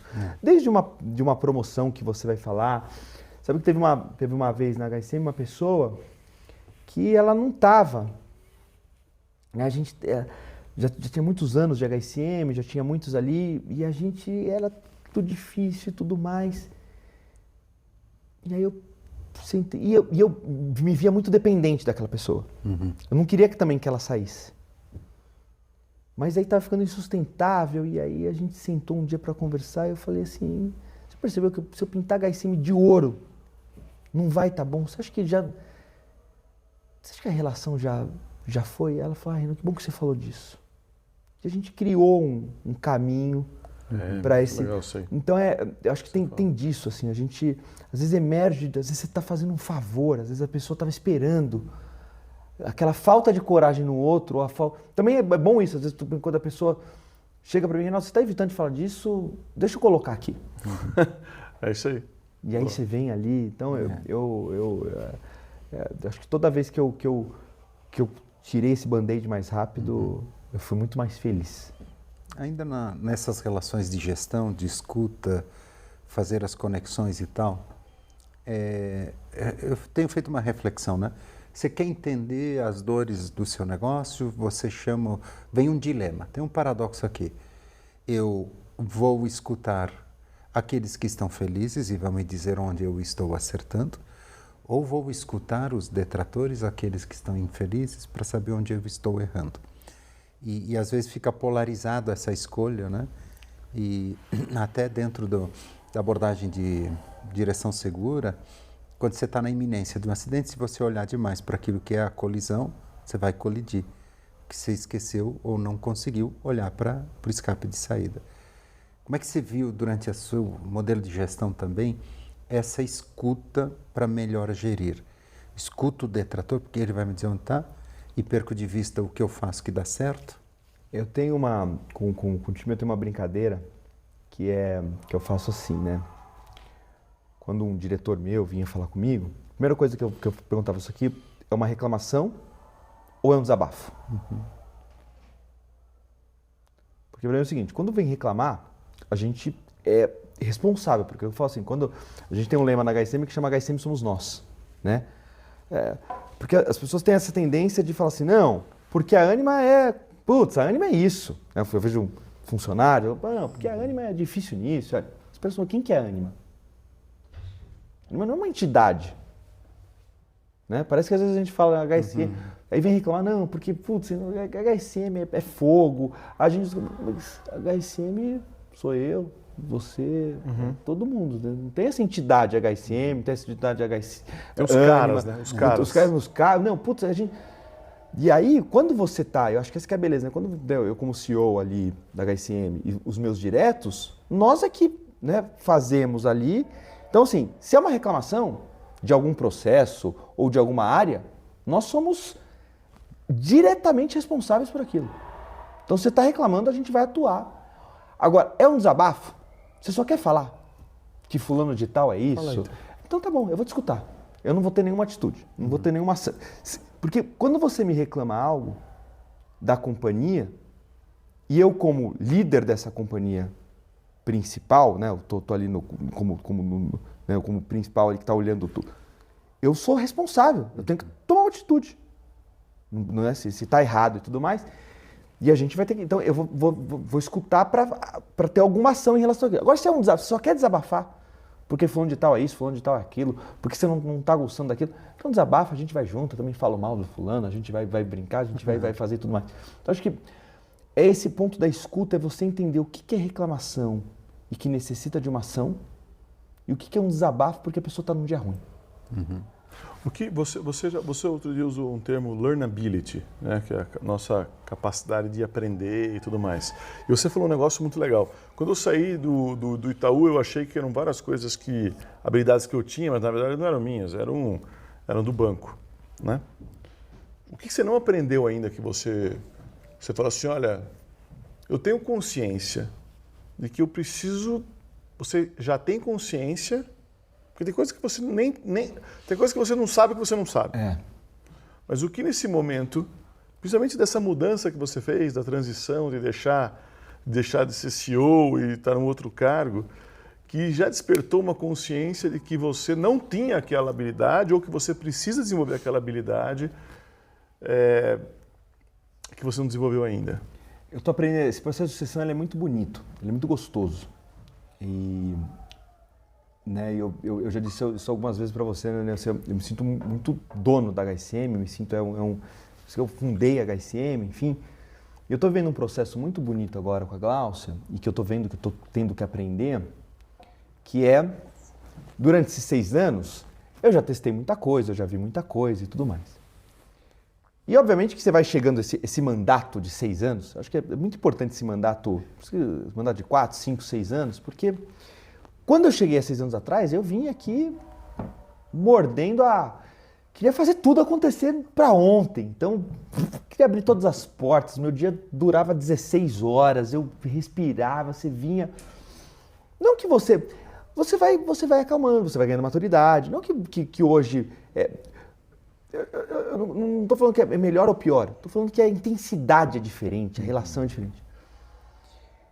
E aí eu já testei muita coisa há 6 anos atrás, já vi que deu certo, já vi que não deu certo, já falei com o Ciclano, já tentei fazer parceria com o Beltrano. O que eu estou aprendendo agora e que eu estou vendo é que, né, chega a Gláucia agora, gente nova, eu me vejo na Gláucia de 6 anos atrás, dessa vontade de querer fazer, desse... Né, às vezes ela vem assim, vai fechar isso aqui, tarará, tarará, tarará, com uma empolgação e que eu já tinha testado e que lá no fundo está falando, isso aqui não vai dar em nada. Isso, eu já tentei isso aqui, não vai dar em nada. E aí eu tenho que segurar para não falar, Sim. Mas ao mesmo tempo com a dualidade de se eu ver que ela vai bater na parede, eu tenho que falar, porque... Eu tenho a diligência não só pela HSM, mas pela Gláucia, que eu gosto. Eu não quero vê-la, né, como ser humano, mas também com a diligência da empresa que enfim, está indo aqui. Então eu estou aprendendo, está sendo uma delícia essa escuta de algo que eu já vivi e eu segurando aqui para mim e tratando aquilo como uma novidade, porque é uma novidade. Porque a HSM não é mais... a de 6 anos atrás, quando eu tentei aquilo ou fiz aquilo outro, não sou eu que estou mais ali à frente. Claro. Então, essa escuta e esse olhar do ineditismo, de escutar como se fosse uma coisa inédita que ela está me falando. Porque é inédito. Não é porque é outra forma. Então, é muito legal essa maturidade para entender. E isso eu acho uma coisa muito legal, principalmente numa sucessão. Eu fiz também a sucessão. Você ter um olhar de ineditismo para algo que você já tentou fazer e um olhar genuíno. É isso. Por quê? Porque a água do rio, o rio não é o mesmo, a água não é a mesma, as pessoas não é o mesmo, né? Aquele negócio não tem passar 2 vezes a mesma experiência no mesmo lugar. Então, mas é muito difícil. É difícil. É muito difícil porque você também não quer que perca tempo. Porque tem uma dualidade, de novo, né? De alguma forma eu estou conectada ainda à HSM, né? À frente agora do dia de minha empresa, que está ali. E, de novo, tem esse carinho, tem o carinho pela Glaucia. Então, tem uma coisa... O que talvez... E às vezes você quer controlar cortar esse tempo, mas talvez ela precise passar por isso. Claro. Ela precisa também... Pode ser que realmente não vá dar certo, mas o não dar certo vai ser muito importante para ela como líder da companhia agora. Ou vai dar muito certo, como não deu certo com você, porque você não tinha as habilidades suficientes para fazer aquilo dar certo e a companhia não estava na maturidade que está hoje. Então são tantos elementos. Então eu acho que esse é um aprendizado que está sendo maravilhoso. Dentro dessa linha, só para não pegar aqui o gancho, que conselho você daria para o Reinaldo com 30 anos que você sabe que ele não iria entender, não iria compreender? Calma. Calma. Era impossível dele compreender naquele momento. Respira. Pode ser também que daqui 10 anos, eu com 50 anos, eu daria o mesmo conselho para o Reinaldo de hoje que está sentado aqui. Calma. Respira. Calma. Calma. Eu acho que eu sou um cara muito enérgico, assim, eu tenho muita... E sou, né, as pessoas brincam, sou muito emocionado. Eu tenho uma ideia, eu tenho, né, isso é meu. Isso também causa ansiedade, isso causa alguns atropelamentos. Então, calma. Vai, calma. Você tá no caminho, tá legal. Você ficou à frente da Singularity também. Sim. Que pergunta que você gostaria de fazer para uma AI, mas você tem medo da resposta? Ou que você evita hoje fazer para uma AI porque você tem medo da resposta, entendendo que a Singularity é um lugar do futurismo, um lugar da discussão de tendências e tudo mais. Qual o futuro da humanidade? Qual que é o futuro? Onde de fato a gente vai chegar com isso? Eu tenho medo da resposta, se ela estiver certa, né? E se for um certo que eu tenho, né, assim, porque é tudo muito sombrio, né? O legal da Singularity é que a Singularity sempre vê o copo meio cheio, né? O Peter Diamandis fala muito isso, que a gente está vivendo os melhores, né? E eu vejo muito isso, acho que é uma dádiva a gente estar construindo tudo isso, mas eu tenho medo. Mas você acha que você tem medo porque você acha que ela vai mostrar, que essa resposta poderia mostrar mais uma incompetência da humanidade ou uma covardia da humanidade? Eu estou muito pela linha, a gente trouxe o Yuval Harari, né? Eu estou muito por essa linha do Yuval, que ele tem esse... E que para mim é muito difícil ser um cara pessimista. Eu sou o Mr. Brightside, eu sou otimista por natureza. É o medo desse olhar mais, né, de perda da essência, de coisas que eu tenho medo, né, que é um puro medo meu de crenças. Então acho que assim, quando a gente traz o Yuval e esse olhar do Yuval, que ele é um olhar mais duro, né, e eu brinquei com ele, olha, Yuval, tenta não ser tão pessimista dessa vez, e ele falou, Reinaldo, eu não sou nem pessimista nem otimista, eu sou realista. Ele é um realista pessimista. E isso me dá muito medo, porque eu sou um cara... Então, eu tenho, né, eu tenho os receios de como a humanidade está caminhando, pelo que a gente tem visto, então... Mas o legal da Singularity é isso, a Singularity vê como... E aí, acho que... Aí eu vou me... Né, a gente está aqui nos delírios e colírios, assim, vou me contradizer totalmente, né? Eu vou fazer a analogia que eu fiz sobre a HSM, sobre a Anima, quando alguém vem me reclamar, né? Da entidade. Mas a Anima é isso, a Anima é aquilo. A HSM é isso, a HSM é aquilo. A humanidade é isso, a humanidade é aquilo. Nós somos a humanidade. É isso. Né? Então, acho que não tem essa entidade humanidade, não tem essa entidade futuro. Né? Nós somos, então... eu acho que a gente tem que confiar mais aqui na gente para que a gente vai fazer, né, no momento certo, vai fazer as coisas certas. Então, acho que é Isso foi uma pergunta clássica também, mas pode falar. Não, eu fico imaginando essa sua evolução profissional e você se encontrando lá, 65 anos, tal, do que você quer se orgulhar, de que legado você está deixando para essa humanidade que caminha nessa realidade, pessimista, otimista, mas qual é a contribuição que você vê que vai deixar? Essa pergunta é muito boa e pode parecer um pouco blasé ou até... Cara, eu tenho tanto orgulho, tanto dos meus erros, dos meus acertos. Eu gosto muito do que eu venho entregando e do que eu venho fazendo, assim, de me descobrindo como ser humano. Assim, eu tenho muita... eu quero não continuar sendo... Vou voltar, pode parecer besta, eu não quero ser um babaca, eu não quero ser um idiota, eu não quero ter atitudes que né, me envergonhem quando eu olhar. Assim. Hoje, quando eu olho, eu já tive essas atitudes, mas foi parte de um aprendizado. Então, eu tenho muita consciência de que eu estou num caminho de aprendizado. E o caminho de aprendizado, ele erra, tem erros. Tem hora que eu erro. Mas eu acho que se eu pegar meus últimos 5, 6 anos, não tem nada que me envergonhe, diferentemente de talvez 10 anos, ter alguma coisa ou outra que me envergonhe profundamente. Se eu pegar o meu caminho dos últimos 5 anos, não tem nada que eu falo assim, nossa, eu me envergonho profundamente disso aqui. Eu acho que... Mas é por conta disso, porque eu tenho dado muito espaço para essa autoconsciência, tenho dado esse espaço para esse aprendizado, para esse... De entender, né? A gente estava na conversa aqui anterior, né? Desse olhar do novo, desse olhar de testar. Então, eu acho que esse eu espero que tenda a evoluir a isso, né? Desse caminho de autoconsciência e de estar cercado de pessoas assim, né? Dentro dessa linha, tem alguma pergunta que você tem medo que alguém que te ame faça para você? Uma pergunta que eu tenho medo... Eu sou tão escrachado que eu fico pensando assim, hoje não tem uma pergunta que eu tenho medo para mim, assim, né? Porque eu tenho algumas coisas muito bem resolvidas. Por exemplo, questão de filhos. Filhos, né? Eu não tenho filhos.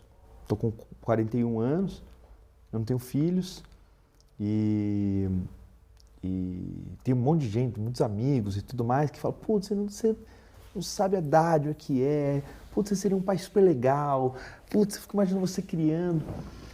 E tem um lado egoísta nesse negócio, e tem um lado também que ele é um contraponto do meu. Eu tenho medo da humanidade, é uma coisa que eu vou amar tanto para esse futuro que eu também tenho medo. Então, talvez essa pergunta seja a mais que eu tenho medo, assim, do porquê, talvez eu encontrar o porquê do porquê real que hoje eu não tenho filhos. Porque eu tenho uma clareza hoje que ao mesmo tempo ela contradiz algumas coisas do que eu acredito e que eu vejo hoje. Putz, eu tenho uma filhada que eu morro de amores, que é diferente. Que os medos que eu tenho não tenho em relação a ela. Porque eu vejo um mundo muito mais bonito para ela. Então, acho que essa pergunta seja uma pergunta, se eu for bem na causa raiz mesmo, talvez seja uma pergunta que eu tenho mais medo de responder. Buscar essa resposta. De buscar essa resposta, do porquê de fato eu tomei isso como opção. De novo, nada está escrito, eu ainda tenho muitas chances, seja de adotar, seja de ter filhos, né? É claro que o passar da idade vai dificultando mais isso, mas não é uma coisa que está cravada em pedra, mas hoje talvez isso é o que talvez me traria um medo de entender essa causa raiz. Você é um colecionador de vinil. Sou. Qual vinil que você acha que mais te representa? Putz, cara, tem alguns, mas eu vou, para não ficar em cima do muro, tem um vinil que eu gosto muito, que é o do Muddy Waters com Rolling Stones. E eu acho que eu gosto muito Porque o Muddy Waters, ele é um cara do jazz, do blues, e é um show que eles fizeram em Chicago, num bar em Chicago, é um show icônico, que é essa mistura do jazz, do rhythm and blues, do blues, com o rock and roll, com, na época o Mick Jagger super jovem, com Kate Richards ali, e essa coisa tão improvável, é um vinil hoje que eu tenho ele porque essa mistura do improvável. Essa mistura do improvável, a voz dele potente, né? Putz, e o rock and roll, e o Mick Jagger ali dançando, e ele mais travadão aqui, empossado. Então, acho que esse é o vinil, Muddy Waters e Rolling Stones, cara. Muito bom. Que lindo isso, né? Então. É que depois a gente tem que pegar isso aqui. Eu vou até depois eu Depois vamos mando pra vocês. É um show icônico. É um bar lotado, assim, é um caos, assim, porque quem viveu aquilo ali. Se falasse também, puxa, tem algumas coisas que eu queria ter vivido, assim. Puxa, se eu pudesse escolher top 3 coisas, era estar nesse show da minha vida, assim, era estar nesse show ali tomando um uísque, tomando um Negroni, vendo ali, entendeu? E quanto essa cena toda fala da tua personalidade? Eu acho que é isso, essa inconstância, assim, acho que não ter essas certezas, não ter essa clareza de algumas coisas e de querer misturar. E ao mesmo tempo que eu falo de Muddy Waters e Rolling Stones, há 2 semanas atrás eu já estava no show do Dominguinho com o JP, com o Mestrinho e com o João Gomes. Se você pegar minha playlist ali do carro, você vai falar, que é isso, cara? Você não sabe o que é? Eu não sei.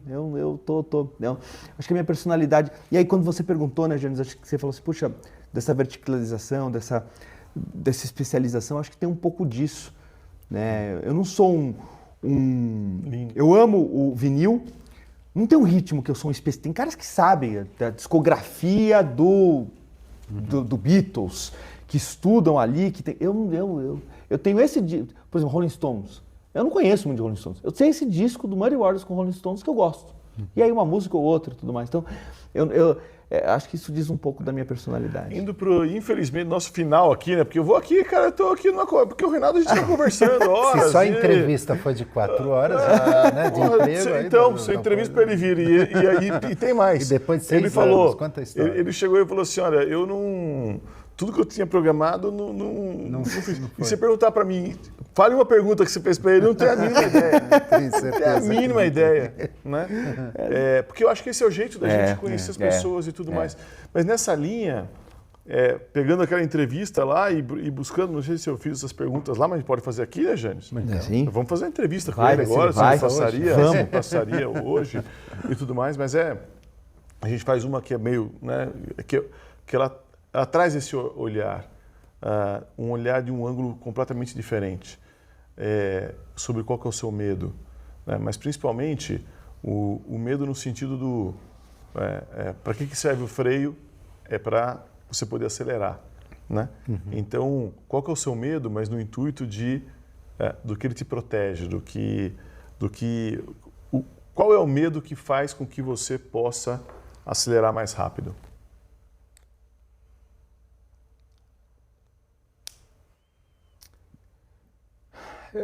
Eu vou para o começo da nossa conversa aqui, que, de novo, né, que o meu maior desafio, acho que é silenciar o ego, o tempo inteiro a gente ficar silenciando o ego. Eu acho que é o de falhar, de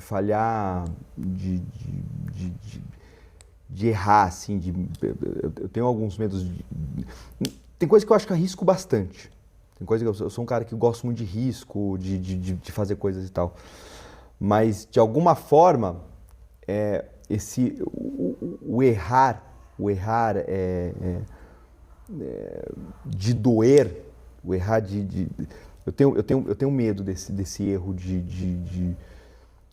eu arrisco, acho que eu fiz coisas muito ali, mas sempre com essa coisa do coração, de escutar ali e tudo mais, o se jogar de olho fechado é algo que eu ainda não aprendi. Então acho que eu tenho esse lado, eu nunca fui desse lado mais né, dos signos e tal, mas eu sou casado com uma pessoa que adora, né? Então eu sou um pisciano com ascendente em Virgem. E quanto mais velho eu tô ficando mais virginiano, mais controlador, mais perfeccionista. Eu me vejo ali até os meus 34, 32 anos, um pisciano do sonho, do Tali. E eu, nos últimos 5, 6 anos, eu tenho me visto esse virginiano, esse cara do controle, esse cara do perfeccionismo, cada vez mais aflorado. Esse é um lugar que eu tô tendo que tomar cuidado. Eu tô precisando resgatar um pouquinho dessa essência pisciana e eu tenho me visto uma pessoa mais metódica, tenho me visto uma pessoa com alguns toques. Tá velho, cara. Então eu acho que esse é um lugar que acho que esse é um medo de apagar talvez uma essência minha que acho que era a minha originalidade, sabe?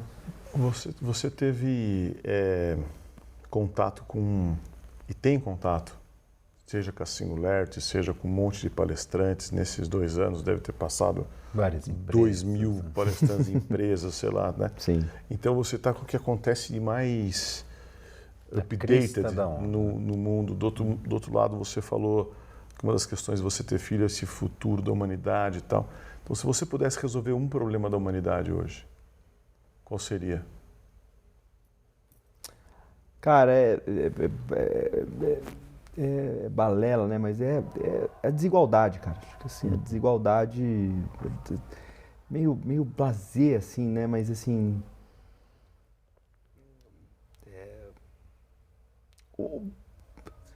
porque tá tudo bem relacionado com a educação, né? Talvez eu acho que o problema da educação, que eu acho que também tem muito a ver com isso, mas eu acho que a desigualdade não no intuito de...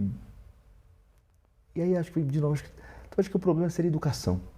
Porque eu acho que com a educação a gente elimina tantos outros, né, problemas. Porque você falou, né? A gente tem acesso a tanta coisa bacana, né? Eu falo, putz, você está sempre bem, está sempre feliz, está sempre... Você é um privilegiado. Né? Sexta-feira passada, a gente estava almoçando com o Salim Ismail. Sim. Depois a gente foi para a CCXP.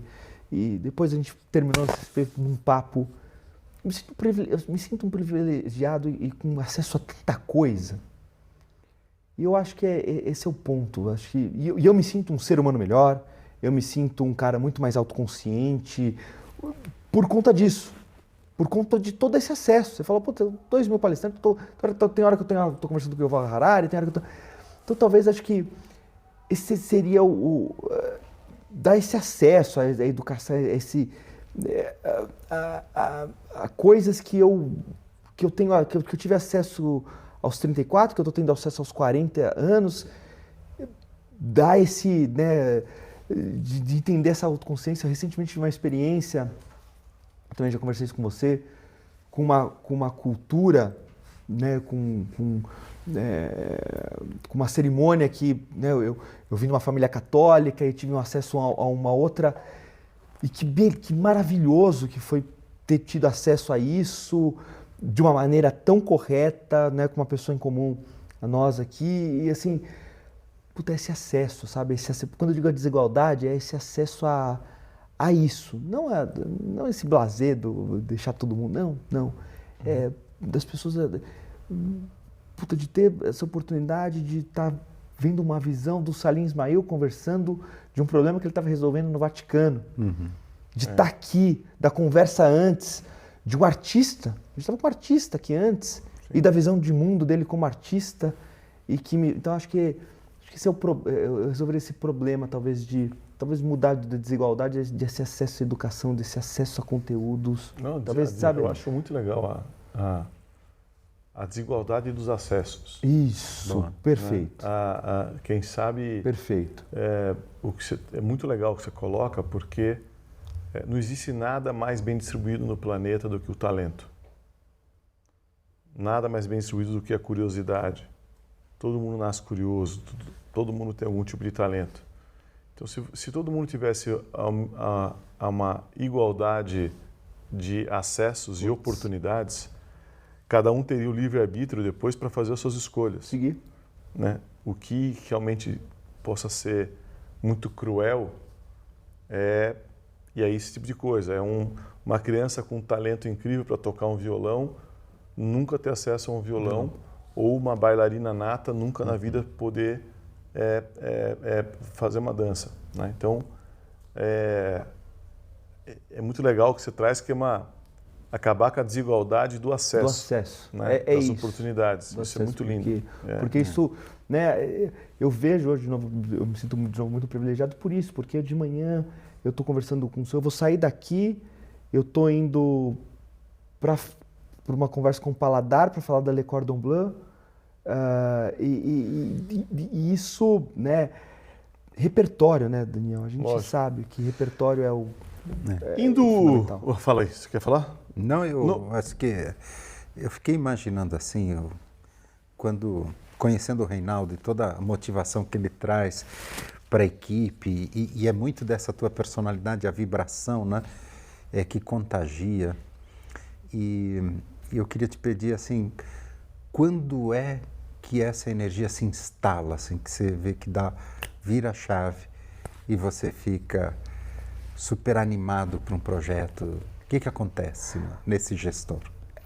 Cara, de novo, acho que a gente falou um pouquinho disso, né? Quando tudo se conecta, quando todo mundo começa a ver aquilo que, independente se está certo ou está errado, quando todo mundo vê aquilo que você está vendo, né? Vou dar um exemplo, né? Quando a gente faz o palco da HC+, a Essência e Tendência. Putz, você mostra, quando vem a Poli e traz, aí todo mundo conecta, aí o comercial já pensa em como vai fazer aquilo, e aí o marketing já... E aí tá todo mundo entendeu que putz, é fenomenal, a essência, a tendência tem tudo a ver, tá nosso propósito aí, tá por que a gente existe, tá conectado com o que a gente quer impactar, tá com o que a gente está lendo, tá com o que a gente está vendo com a Singularity, tem a ver com a autoconsciência. Então, eu acho que quando você tem esse momento que, como gestor, você precisa falar pouco, né? Você vê a mágica, você vê a orquestra, você vê ali acontecendo, né? É a beleza do jazz, né? Cada um tocando seu instrumento, às vezes pode parecer que ninguém está tocando cada uma música e de repente a sonoridade... Mas tá a bateria comendo solta, aí tá o sax ali no acorde, depois vem a guitarra. Eu acho que a hora que você olha isso fluindo, e o Daniel falou um pouco disso, né? Quando eu fiz esse recorte, esse zoom out de HSM, que eu falei, agora, independente se vou ter ou não, o que vai acontecer aqui, mas essa é a hora do zoom out porque está acontecendo. Eu agora tô querendo botar Mozart pro pessoal que está querendo tocar freestyle, né? E que tá outra. Então acho que como gestor é muito bonito quando você vê essa cadência de acontecer e que você fala assim, caramba, né? Acho que é isso. Qual é um delírio que você não fez ainda, mas você está no seu bucket list? Um delírio? Putz, eu vou de uma coisa bem tática, que é um delírio que eu tenho muita vontade, que é ir no Burning Man. Por quê? Porque eu há mais ou menos 10 anos atrás eu fui no South by Southwest pela primeira vez. E eu vou há 9 anos seguidos, porque mudou a minha... Eu acessei uma bolha que eu não conhecia, desde conteúdo até, enfim, e eu acho que ele é muito particular, tem gente que ama, tem gente que odeia, acho que cada um usa da maneira que bem entende que funciona ali. O Burning Man, eu acho que ele vai abrir esse outro lado, assim, esse lugar do imprevisível, então é um lugar que eu tenho, é uma bolha que eu tenho vontade de furar. Eu recentemente furei uma bolha de uma experiência ancestral, de uma experiência muito bacana, que eu tinha algumas coisas, estava no meu bucket list e eu tive o privilégio de fazer de uma maneira muito bonita. E o Burning Man é esse lugar que eu queria furar essa bolha, assim, esse bucket list tá aqui, tá no meu to-do list. Antes da gente agora para a final, você quer fazer uma final para ele? Olha, eu gostaria. Então, quando a gente olha assim, o mundo é cheio de dúvidas também, né? A gente falou de algumas certezas e tal. Qual é a dúvida que ainda te assombra e o quanto ela te move em busca desse outro lugar de respostas e oportunidades? Eu estou vivendo, não sei se é uma dúvida, né? Mas esse novo desafio que chega agora para mim, a gente está falando de anima empresas e tudo mais, ele é um caminho muito novo e que geram diversas dúvidas de, puxa, será que eu repito a fórmula do HSM? Será que eu crio uma nova fórmula? Será que eu escalo a fórmula do HSM? Será que eu tenho, né? Será que tem que fazer outra coisa que... Então hoje eu estou vivendo uma dúvida, né? Eu estou com um privilégio muito grande de ter coisas muito diferentes no meu cinturão de utilidades, né? Então, recentemente o Daniel falou, putz, fulano de tal quer falar disso, quer fazer um team building na Lecorda. Eu falei, nossa, mas imagina se a gente botar isso. Então eu tenho um cinturão, acho que o ecossistema, e hoje como eu falo de anima empresa, tem um cinturão que eu vou, de utilidades que eu posso ali colocar um monte de coisa aqui. Então, hoje eu vivo uma dúvida, e aí, esse é o ponto, eu faço tudo, eu foco em eu vou para... Então eu tô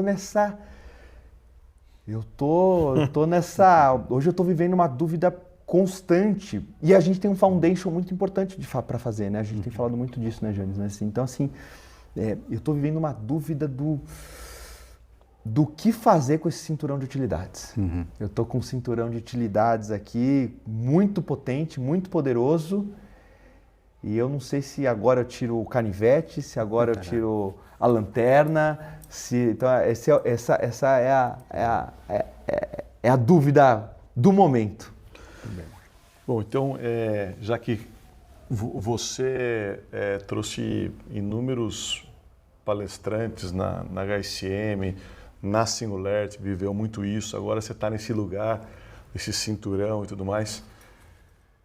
Se você fosse você vai estar no palco da HSM, no encerramento do evento mais importante da história da HSM, e aquela sua palestra vai ser transmitida para o mundo inteiro, né?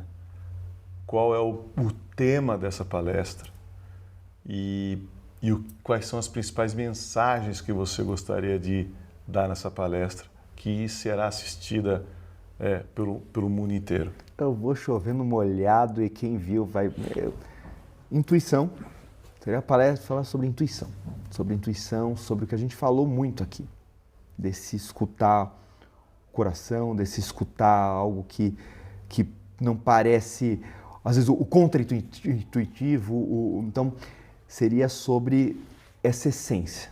Eu falaria no palco essência da HSM, eu não falaria no palco tendência, eu queria que o palco inteiro virasse essência, falar sobre intuição e falar desse cinturão que a gente tem como ser humano, de buscar essa originalidade, de buscar essa não pasteurização, de buscar esse caminho que grita mais, e por mais que a gente não tenha clareza, a gente vai indo mais no flow, mais nesse... Acho que a gente veio tentando, né, Daniel? Acho que você foi um provocador disso desde o momento 1 que eu assumi a HSM, né?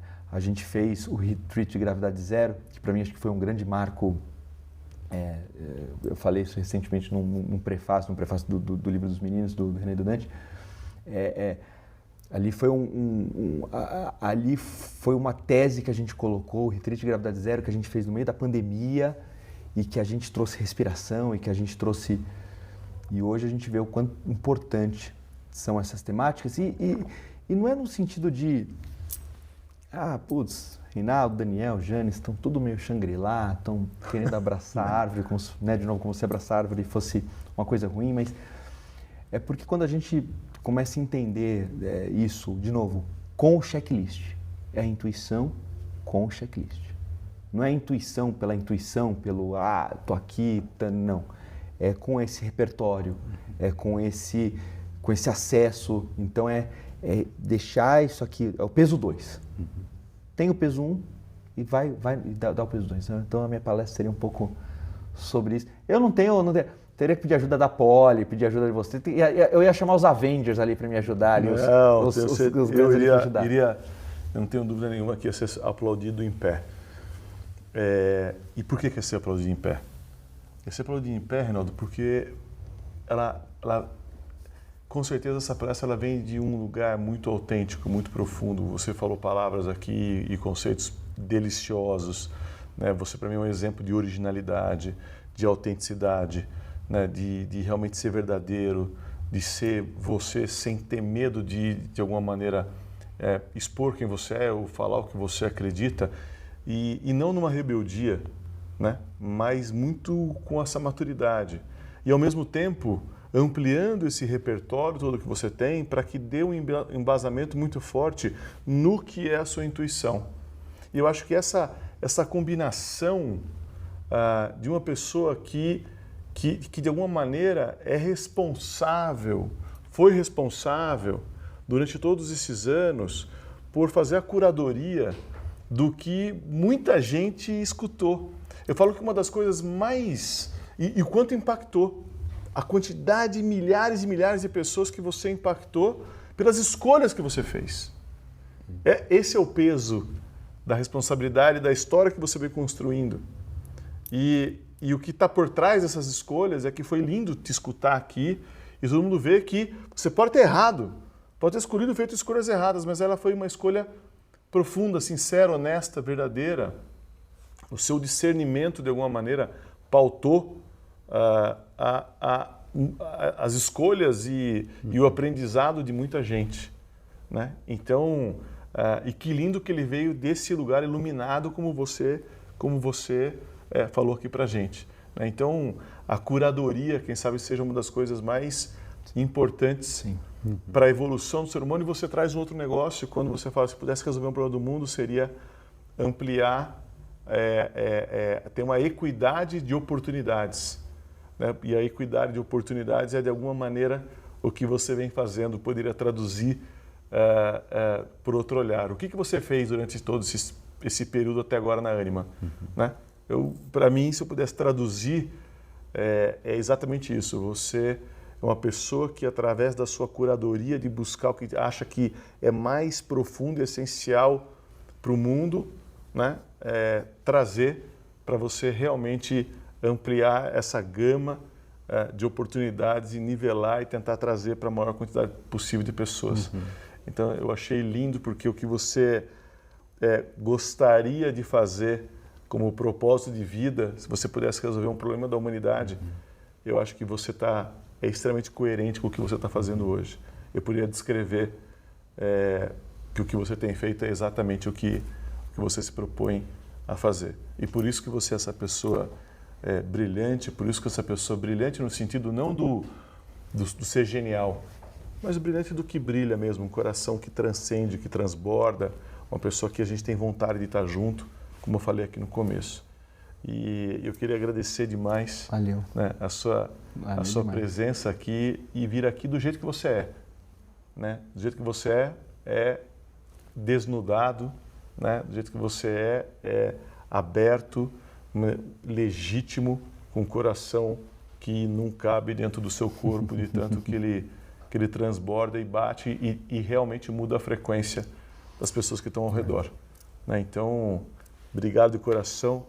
Adorei estar aqui, adorei ter a possibilidade das pessoas que estão assistindo você conseguir olhar no seu olhar, né? Olhar no seu olho, sentir o sorriso que você traz, não só nos lábios, mas o sorriso que você traz no seu olhar, né? Então, eu acho que isso Se todo mundo fosse assim, o mundo seria diferente. Obrigado por ser quem você é. Valeu demais. Obrigado, Leandro Daniel. Muito bom. Valeu, gente. Obrigado. Incrível. Que delícia. Fechando com chave de ouro. Parceiro do Delírios e Colírios. Mãe, tô no Delírios e Colírios.